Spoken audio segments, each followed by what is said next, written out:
How to add button in header in Wix Studio. So in order to add a button is actually just like adding a button on a regular page. Click onto this plus icon and then from in there you can go over right here and then click onto this buttons option.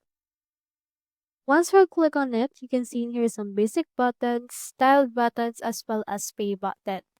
For example, let's choose in here this contact us button right there. You can click on that and then just drag it to the header that we have right here.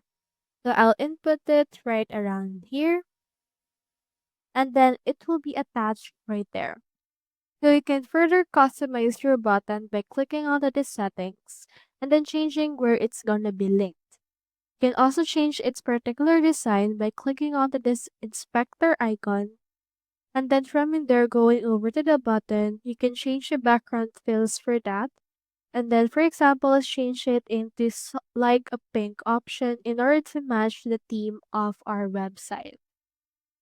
That's how you add button in header on Wix Studio. Hope we helped.